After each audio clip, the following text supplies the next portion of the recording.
Affect the universe, control the environment, even time? Scientists have picked up where occult practitioners have left off and sought to solve mysteries that the magicians had long tried to understand.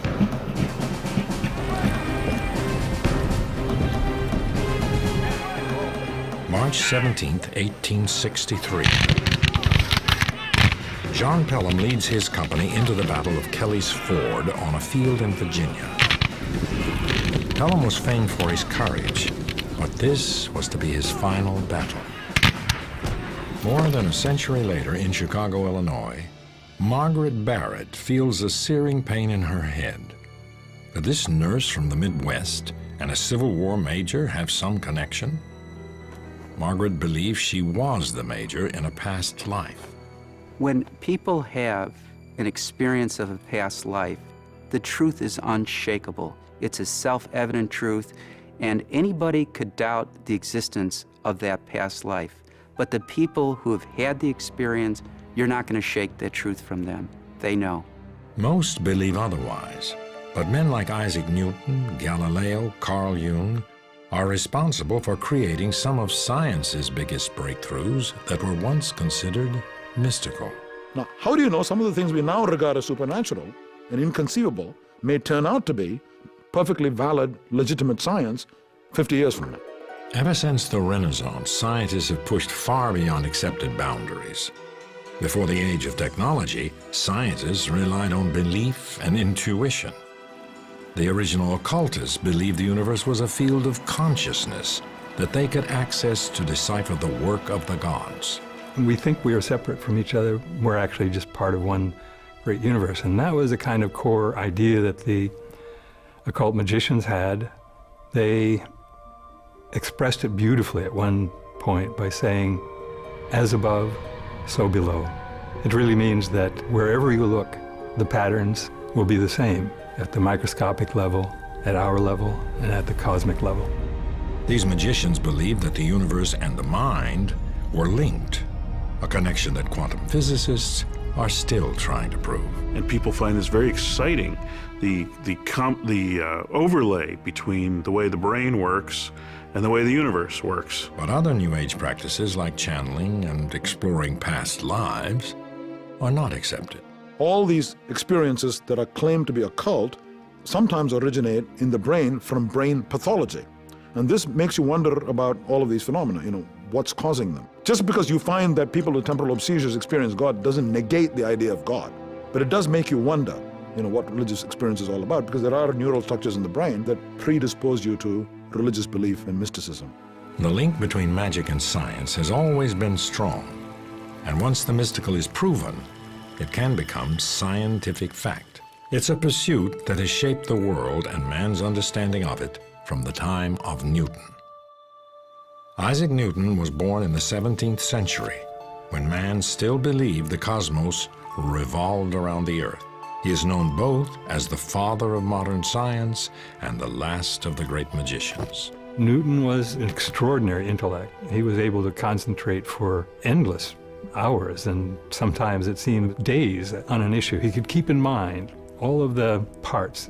Newton vividly imagined his theories and only later backed them up with experiments, a practice now known as an altered state of consciousness. People can do this by running or exercising. People can do it by fasting. People can do it by drinking or drugging. People can do it by prayer or meditation. There are many, hypnotism, there are many venerable practices over thousands of years where people have altered their state of consciousness. Well, I think creativity really requires something like the acceptance of intuition, acceptance of inspiration as the starting point for ideas that turn out to be profound, important, and even scientific ideas. If you open yourself to the cosmos, you will be filled with new knowledge. Newton was trying to build on the theories of a man who died in 1642, the same year he was born, Galileo. Galileo was mapping the stars and the planets. By then, astrology was a centuries-old science. In the ancient mystery schools, let's say Egyptians as well as Pythagoreans, their aim would have been to connect to the gods and implore them to do something, and then the gods, being powerful, would do the thing. Galileo was not trying to contact the gods. He was trying to explain their work.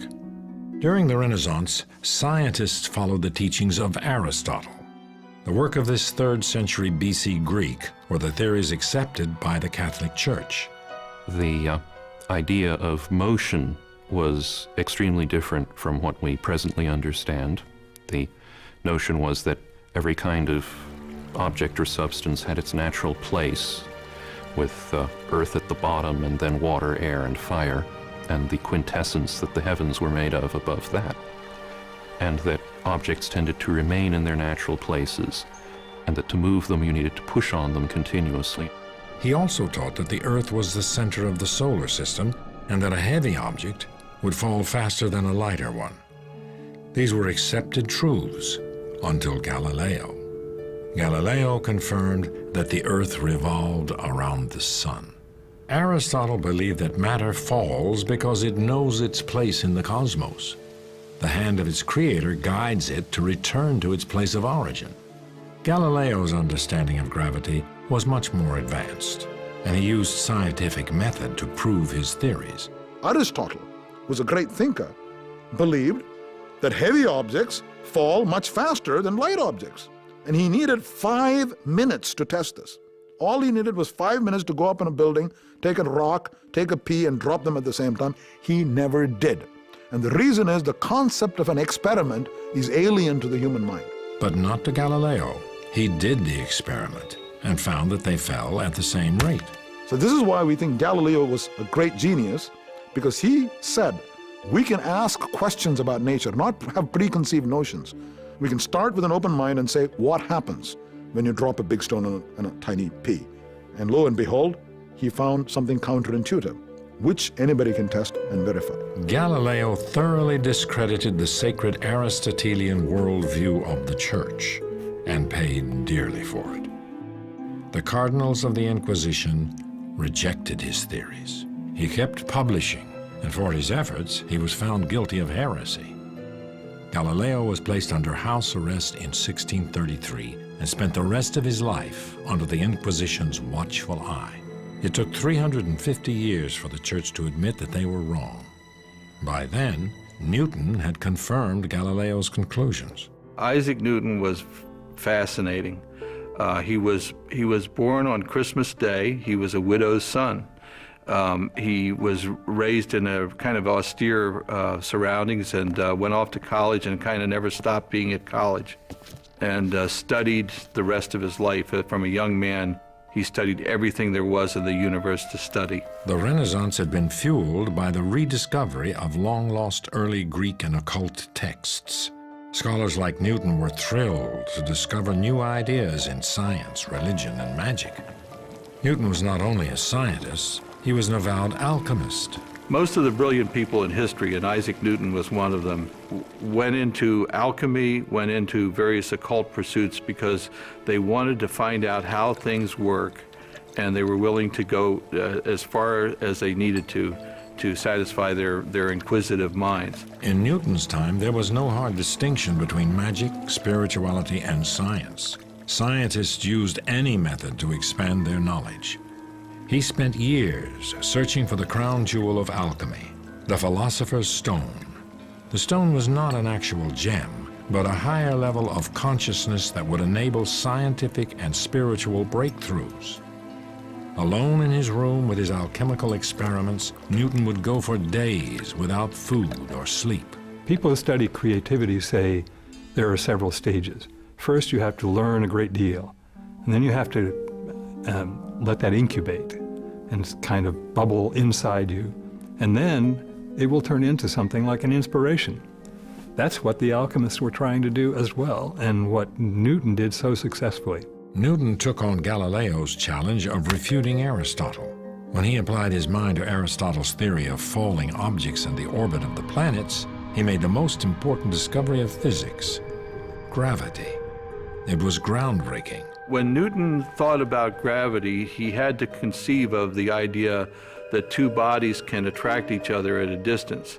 And even today, we have trouble figuring out how that happens. I mean, how is it that the sun knows that Jupiter is there? Who knows? The emerging breed of empirical scientists were very uncomfortable with the whole idea that something could affect another object without touching it, without being connected to it in some way. Then we have Newton coming in with this mathematical theory that accounts perfectly for astronomical observations, but it requires there to be a force between these two different objects, and there's nothing in between. So he was basically stuck with action at a distance, no matter how uncomfortable it made him or anybody else. Newton was also the first to discover the properties of light and believed that light was composed of particles. Aristotle's worldview didn't accept the idea of atoms, of indivisible components of objects. But it's clear from, for instance, Newton's writings on light that he had some definite ideas along those lines, that he thought of light as being a stream of tiny, rapidly moving particles of some sort, corpuscles, as he wrote. In 1687, Newton published his masterwork, Principia, and he became an international sensation. In it, he set down his three laws of motion: the law of inertia, the relationship between force and motion, and his final rule: for every action, there is an equal and opposite reaction. Even though Newton had explained the universe, emotional difficulties would affect his work.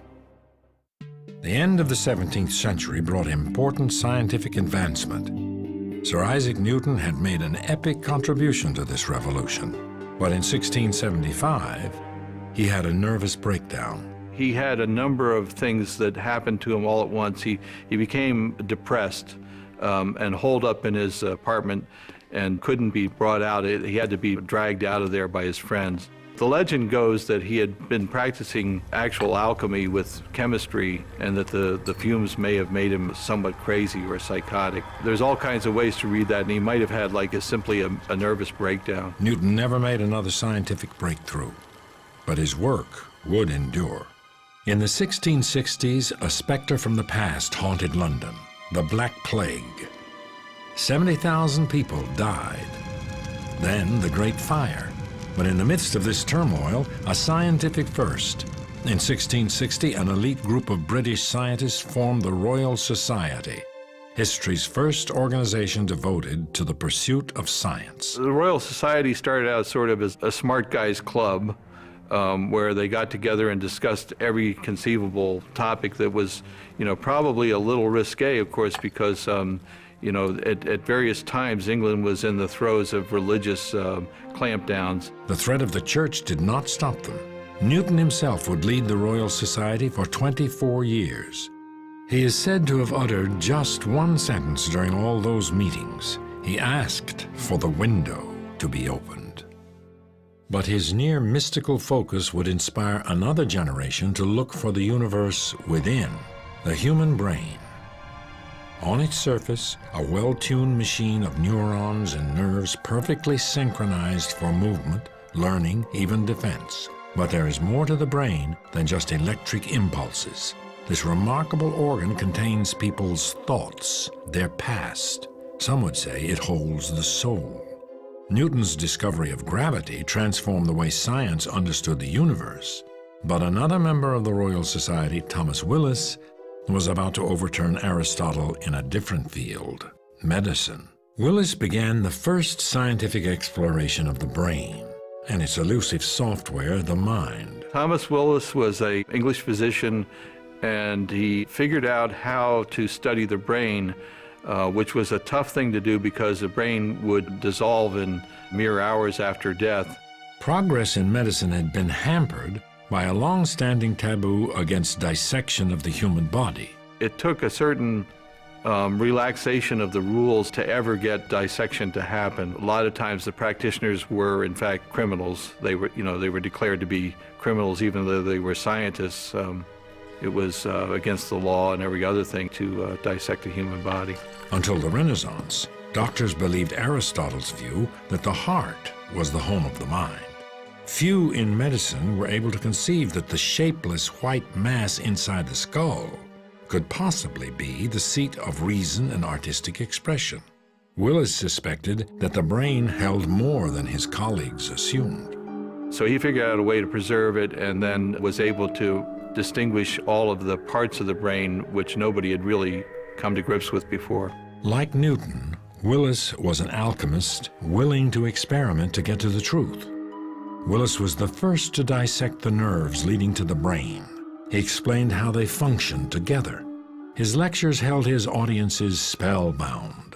In 1664, he published Cerebrae Anatomy, at the time the most comprehensive study of the brain. A young student named John Locke built on his work and investigated the nature of thinking itself. Locke was primarily a philosopher. In 1660, he published his Essay Concerning Human Understanding, distancing himself from Aristotle. Locke really challenged the Aristotelian notion that ideas were innate in the human mind, and instead focused on the development of ideas and the developmental process and the ways the brain apprehended the universe. It was really one of the first efforts to describe a neuroscience and what the brain actually does. Neuroscience became a new discipline that is still full of mystery. I think it's true that there's the brain, there are neurons firing, and there's the mind. Okay, but regarding the mind itself, we have barely scratched the surface of how it works. What do you mean by creativity? What do you mean by consciousness? What do you mean by self-awareness? Scientists now understand how much of the brain works inside the skull, but are still trying to discover how the mind can affect the world outside of its casing. In Paris, medical astrologer Franz Anton Mesmer stumbled almost by accident upon hypnosis. At the time, Mesmer was experimenting with magnets as a means of curing illness. Well, Franz Mesmer would have people sit in a tub, and he used magnets with these tubs, and it was often referred to as amnomagnetism, which is interesting because magnets have recycled again today, and medical doctors are using electromagnetism as a way of healing. Mesmer first believed that the magnets exerted the invisible force of animal magnetism. Later, he thought that the force emanated from within him, and he abandoned the magnets. In actuality, Mesmer had only rediscovered another lost occult art. The first induced hypnotic performance, recorded on papyrus in a British museum, was given at the court of Khufu in Egypt over 5,000 years ago. Later, seers at the Greek oracle of Delphi used self-hypnosis to foresee the future. Modern hypnosis, as practiced in the United States, begins with Franz Mesmer. But if you go back even further, every culture has a way of going into a trance. It could be using music, it could be using dance, it could be sitting in meditation. His treatment became popular in the 1770s, and Mesmer's fame quickly spread as scores of patients claimed themselves cured through mesmerism. He was able to put people in a trance and suggest to them things that were good, like getting better, like healing. He became famous for that, and they actually had to have a committee of scientists, and that was actually Ben Franklin was one of the committee who tried to decide whether anything about this was real or not. They said, well, mesmerism works, but we think it works because of the imagination. Not some other operative principle. Mesmer was dismissed by many as a quack, but in 1843, London surgeon John Elliotson began using what he called the mesmerizing coma to perform major surgery without pain. Anesthesia had yet to be invented, and Elliotson's technique resulted in more than 300 successful operations. Mesmer's influence was short-lived. With the discovery of ether, hypnosis was once again dismissed by traditional medicine. So rather than pick up on the idea that our beliefs can help us heal and help us recover, It discounted the work of Mesmer. But he had laid the foundation for modern hypnosis, a practice that is now accepted as a form of treatment by the medical establishment. Hypnosis relies on suggestibility, imagination. Our bodies can't distinguish between a real and imagined experience. For example, there was a recent study done with anger and heart disease. How researchers got people angry is they had them imagine situations that made them angry. And so just as they imagined themselves angry, their body responded as if they were actually had reason, cause to be angry, and there was a change that they were able to identify. But the real beauty of this experiment was the power of the imagination. Our imaginations can make us angry, or our imaginations can make us happy and peaceful. Whether we're angry or whether we're happy is our choice. An entire field of alternative medicine has developed that utilizes imagining techniques to promote healing. There are over 22 studies done on visualization and cancer healing. 18 of those studies conclusively shows visualization helps fight cancer. It's no surprise. Obviously, the brain regulates our bodily functions. So if you could influence the brain, either through meditation, through developing certain frequencies of brain waves, through introducing images and ideas, of course you're going to be able to have an effect on the materiality of disease and the efficacy of medicine. Scientists have thoroughly studied the phenomenon, but remain unsure why and how it works. There are two criteria when you encounter a new phenomenon. One is, does it fit the big picture of what we know in science or about the mind, right? Two is it repeatable? Hypnosis is rejected for the first reason, which is not a good reason to reject something. Namely, how does it fit into what we understand about the brain and mind? What is this hypnosis business? How can you enter somebody else's mind and make him wiggle his hand or do silly things? It doesn't make any sense. Reject it. But the second criterion, repeatability, it's very repeatable. You can do it on hundreds of people. And that's been staring at us for over 100 years. We know it's a perfectly valid, legitimate phenomenon. We just don't have an explanation for it. Before Mesmer, doctors had struggled for centuries to understand the problems they saw in their patients that could not be explained with existing medical science. Conditions like insanity and hysteria were treated using a vast array of misguided cures, from leeches to exorcisms. Things like what we now call schizophrenia or depression, those kinds of things looked like some kind of infection by demons. No one ever thought the brain could be their source. Locke's essay on human understanding gave rise to a new science, psychology. In 1885, a 29-year-old Viennese doctor named Sigmund Freud was struggling to cure the hysteria he encountered in many of his female patients. Freud had begun his medical career researching the nervous system, but nothing in accepted science could help his patients. In 1885, humanity was on the move. Carl Benz has created the first gasoline-powered vehicle. But Dr. Sigmund Freud was running into a brick wall, trying to help solve the emotional problems of his patients. Then he tried hypnosis. He put his patients under and found that they remembered past traumas. Physicists had recently developed a new understanding about energy, that it could not be destroyed, only transformed. Freud was inspired by their work. He was brilliant, he was opinionated, and he was a pretty good learner. So he was looking around and he saw the systemized knowledge that was coming into force in what was called natural science, eventually became physics. He just lifted those metaphors out, put them into the psyche.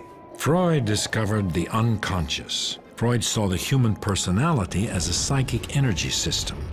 Energy that was not expressed consciously was diverted into the patient's unconscious, where it created neurosis. Freud identified repressed sexual energy as the root cause of all mental illness. And his ideas are still very much in force. We still think about our deepest motivations being hidden and supplanted by replacement motives and so forth. That's a Freudian extrapolation of the physics model into a psychic domain. Freud invented psychoanalysis as a method for releasing the sexual traumas buried in the unconscious. This was the new frontier of the study of consciousness.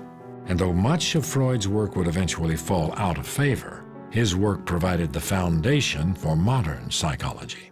The conservative Freud would never have identified himself as an occultist, but one of his followers would prove to be both a pioneer in the field and an occult practitioner. He wanted to know everything about everything. He read everything. He traveled to Africa. He traveled to India. He traveled to America. He was somebody who had a voracious appetite for experience and for trying to understand the psyche in all times and places and all locations on the globe. Carl Jung was born 10 years before Freud invented psychoanalysis. The son of a minister, Jung conducted experiments in spiritualism. He became a psychologist to explore the dimensions of the mind, but never lost his lifelong fascination with the occult. His hero, Freud, became both a mentor and his nemesis. He didn't meet Freud until 1907, and when they met, they spoke for 13 hours straight. And one of the things that came up was the occult. Jung had been a defender of Freud's sexual theory of hysteria before they met. He'd been a public defender of that, but he didn't believe the sexual theory explained everything. And when he sat with Freud during this 13-hour thing, Freud got a very, very serious expression on his face and looked at Jung and said, you must promise me one thing, dear son. You must promise never to abandon the sexual theory and make of it a dogma and unshakable bulwark against the black tide of mud. And then he hesitated and said, of occultism. Jung refused to believe that sexual repression explained everything, and he was not about to give up the occult. But Freud made certain that Jung paid a price. Jung was, at the time of his break with Freud, he was president of the International Psychoanalytical Association. And Freud did not want to leave Jung in charge of the whole shop. And so behind the scenes, in what you might call an occult practice, he formed a little committee, and he gave each one of them a little signet ring, and he swore them all to secrecy, and they began to plot in a kind of conspiratorial way about how to get rid of Carl Jung. After the break with Freud, Jung spiraled into a 6-year depression. He retreated to his country house in Bollingen. Like Newton so many centuries before, he went in search of his own philosopher's stone. Jung constructed a tower at Bollingen, and he built it in some sense by his own hand, and he carved various kinds of stones out there with mystical figures on them, and he cooked on a primitive little stove with wood there. He chopped wood outside. He went down to the lake. He slept on a cot. It was a kind of retreat where he could go and introvert and have his own psychological experiences. He struggled with his own depression and emerged with a new kind of psychology, one that was steeped in mystic thought. He used tarot cards, he used astrology, but more importantly, whether it be tarot cards or astrology, Carl Jung believed in the intuition. Carl Jung once said, the therapist's job is to get his or her patient in touch with the intuition, and when the therapist has done that, the job is basically done. During his retreat, Jung concluded that astrology, alchemy, mythology, and the I Ching were ways the first magicians understood the human consciousness. His biggest breakthrough, he saw the psyche as an energy field far bigger than a single personality. He called this the collective unconscious. The collective unconscious includes all the things that are not personal to us, that transcend that. They're the transpersonal or impersonal contents of the unconscious that Jung called archetypes. They're the typically human components that don't have anything to do with us necessarily just personally. They're not about our personal experiences. It's not about our mother or our father. It's about the very idea of mother and father. Both Jung and Freud practiced the altered state of consciousness used by magicians to gain their deepest insights. For Freud, this was a method of free association, and for Jung, this is a method of active imagination, where you deliberately induce a fantasy and you talk to aspects of yourself that are personified in image form. This would be like in the occult or in mediumship or in seances, thinking that you're talking to the dead when you're actually talking to yourself or your many inner selves. While Freud had isolated the personality into a bundle of neuroses driven purely by sexual repression, Jung had brought the individual to higher ground, a place within a broader humanity that had meaning and continuity. We have both a personal unconscious and a collective unconscious. So the personal unconscious is more aligned with our soul, and then our collective unconscious is the wisdom, the archetypes, the myths, the universalities that anybody can tap into. So we all have our own personal path that we're on, and we all have a collective path. Jung's ideas have inspired many New Age practices. Channeling might possibly come from something like Jung's collective unconscious. Probably most people who are channelers would say it comes from a higher level of wisdom.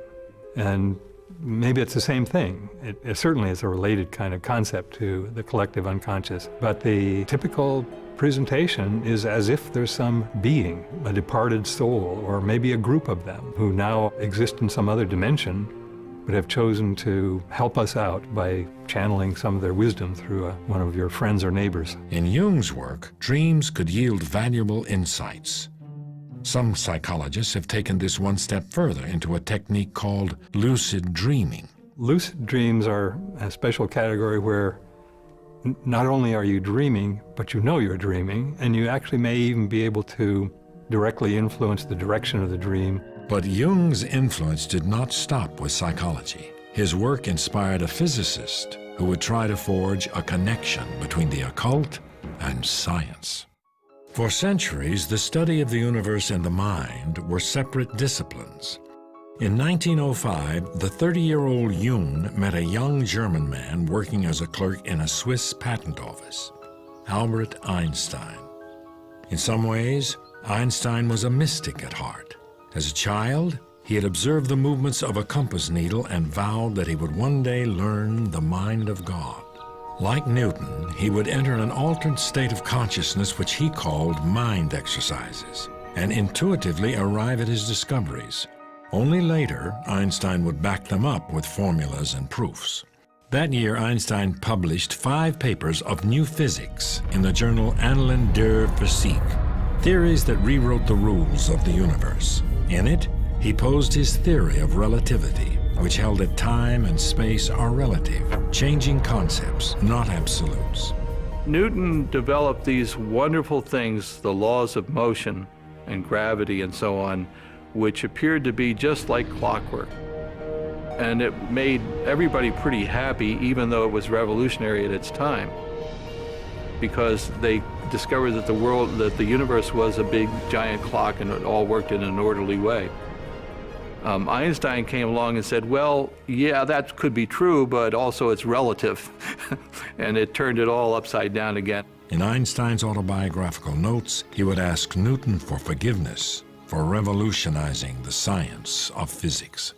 Einstein had finally solved a contradiction Newton had observed an age ago in the behavior of light, that it acted like a wave, but sometimes like a particle. And in the process, he finally proved Newton's intuition about the existence of atoms. The photoelectric effect, as it's called. If you shine a bright light onto a piece of metal, it'll knock electrons loose. And the wave theory was simply not accounting for the details of how that happened.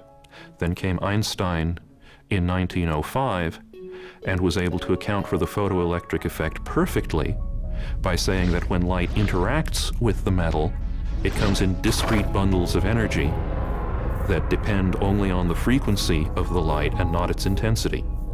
So it's still a wave. I mean, frequency is fundamentally a wave concept, but it's acting like a particle. Years later, Jung reported that Einstein's genius had influenced his entire body of intellectual work. And Einstein's photoelectric theory laid the foundation for the later contradictions of the subatomic world, quantum physics. Consciousness appeared to affect the universe. Einstein had a very strong, basically philosophical conviction that a theory of physics should be complete, that if you know everything there is to know about a system, you can predict everything that it will do thenceforward. In quantum physics, there is no absolute. Everything changes according to observation. Einstein famously said that God does not play dice with the universe, and he repeated this often enough that one of his colleagues, the attribution varies, told him, "Would you stop telling God what to do?" Einstein rejected quantum physics, but quantum physics could not be ignored, and the concepts of the occult would help some understand this uncharted territory. To the new breed of quantum physicists, the mind itself played an integral role. How matter behaved depended completely on the observer. The idea that physics, or that the physical reality is somehow a construct of the mind or is dependent on it, is certainly one of the ways that you can interpret quantum mechanics. And this is one of the reasons there's so much argument generated, because some people really like that idea and some people really hate it. Quantum physicists call this the observer problem. If only conscious beings can be observers, then we're intimately hooked in to the very existence of reality. Without us, there would just be this expanding superposition of possibilities with nothing definite ever actually happening. 15 years after Einstein published his groundbreaking papers, Wolfgang Pauli, barely out of his teens, wrote a brilliant exposition of Einstein's relativity theory. The two pioneers of quantum mechanics, Max Born and Niels Bohr, encouraged Pauli to join their field. These mind-numbing problems became Wolfgang Pauli's obsession. Though a difficult and troubled man, Pauli was a master of intention. Other scientists called it the Pauli effect.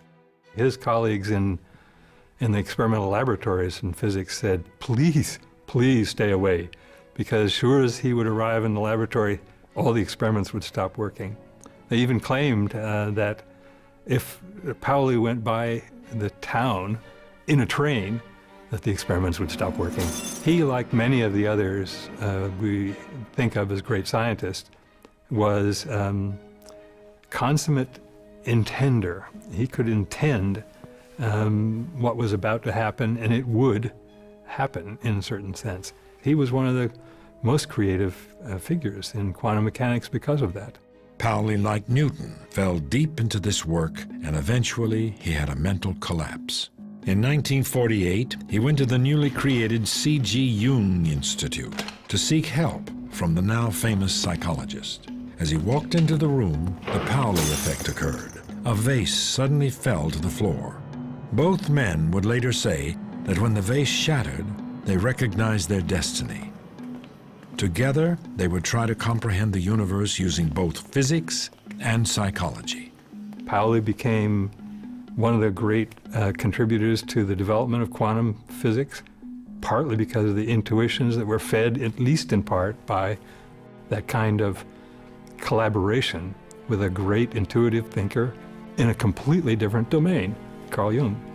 And similarly, Jung understood much more and was able to express more usefully the kinds of things that he knew because of Pauli's contributions.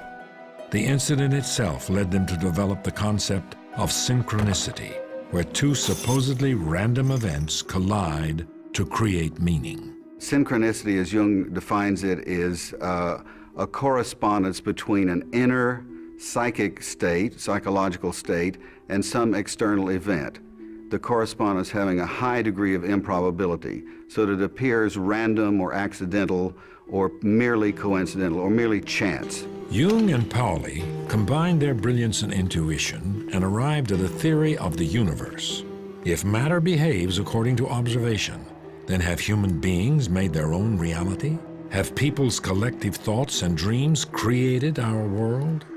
It's a notion that many scientists reject, but it echoes the occult. The ancient occultists' idea of a latent consciousness that's pervading the whole world would make some of the interpretations of quantum mechanics a great deal simpler, because if consciousness is essential to the act of observation, to bringing a definite reality out of these quantum clouds of probability, life in some ways gets simpler if there are other sources of consciousness out there besides just us. The latest attempts to produce Einstein's unified field theory is string theory, which marries Newton's physics to quantum physics in a new theory of gravity. String theorists believe that at the smallest level imaginable, all matter is made up of vibrating strings. Those differences in observations in quantum physics are not due to the unconscious creating the universe, rather due to tiny variations in vibrations. String theory unifies the small and the large. We have Einstein's theory of general relativity, which is a theory of the gravitational force, and it works very well at explaining the large scale of the universe.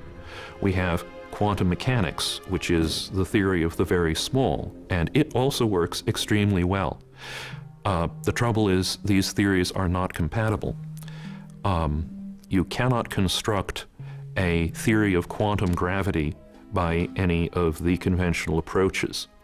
String theory looks extremely promising in that regard because it is innately a quantum theory.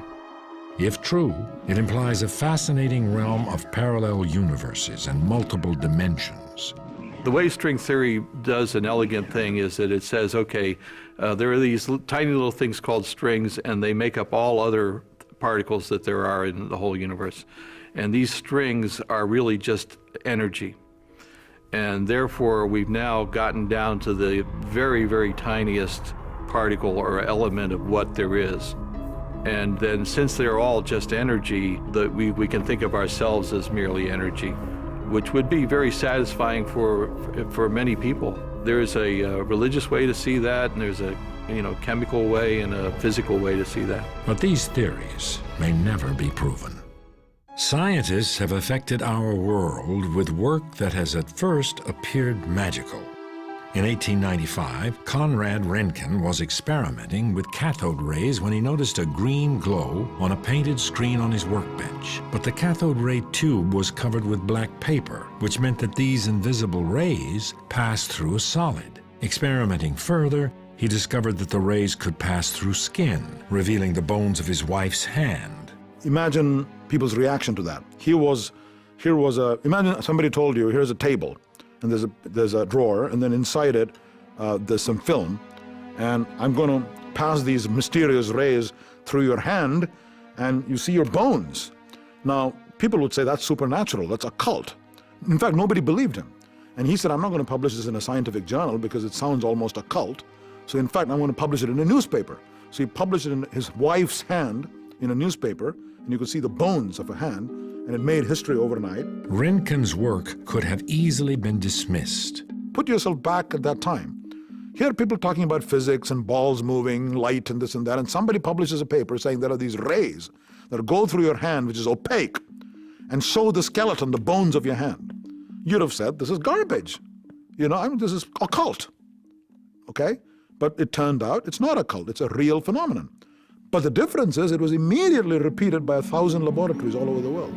Will other occult beliefs become proven science? Originally from England, Margaret Barrett had little knowledge of the Civil War, but felt drawn to study it. One day she happened upon a picture of John Pelham and noticed a striking resemblance. The gallant Pelham, as he was known, was killed by a Union shell at the age of 24. Does he live on in Margaret? Margaret suffers from chronic migraines. She's had brain surgery for what I believe is the same injury that John Pelham died from. John Pelham died when a shell exploded in the back of his head and pressed in his skull. And Margaret has had the same problem through which she's had brain surgery. So what is to be made of Margaret's belief in the apparent connection between Pelham's death and her condition? When I do a past life regression, the first thing I do is try and create a bridge.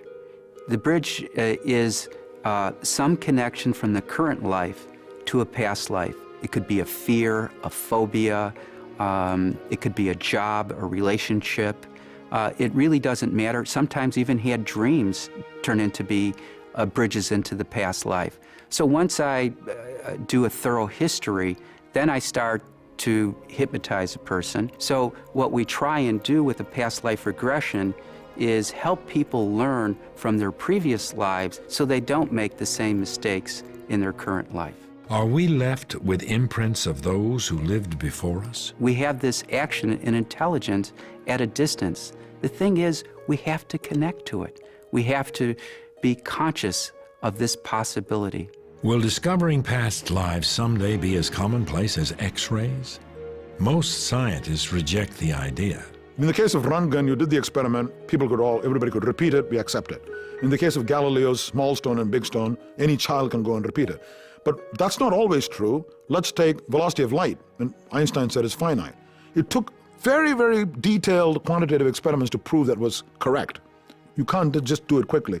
Maybe some of these phenomena are so elusive and so tiny that it's going to take ages to disprove. But this sounds like a cop-out to me. It just doesn't have a ring of truth. If you can't test a proposition, there's no way of testing it. It's not even part of our knowledge. It's as good as gibberish. Some explain past lives as simple associations. And you say, well, I have seen this before, and yet I couldn't have. How is that possible? Well, maybe it was my previous birth. That's the only way this could have happened. Because there's no way I could have met you, for example, prior to this evening, but I have this distinct feeling of having met you. How is that possible? Oh, maybe it was my previous birth. It's not your previous birth, it's your memory playing tricks on you. Progress has long been achieved by innovators who were willing to go far beyond accepted reality. In an interesting way, it almost seems that the evolution is really a kind of revolution, if you will. You sort of revolve through the same set of ideas, express them in different ways, find new tools for probing more deeply into the core understanding. But ultimately, we're looking at the same picture, the same universe, hopefully refining the understanding a bit, but we're working hand in hand with the ancient magicians. Today, the mind is as mysterious as the universe once was. Will scientists one day discover that human beings create their own reality? We're going to get some very big breakthroughs through science, but it's going to come by science looking at what some might call the occult. There's certain things that I find very interesting in New Age beliefs because I think they make explicit things that science just hasn't gotten to yet. I think everything that we don't have a scientific explanation for today, we will eventually have a scientific explanation for. Only time will tell what breakthroughs are in store at the crossroads of science and the occult.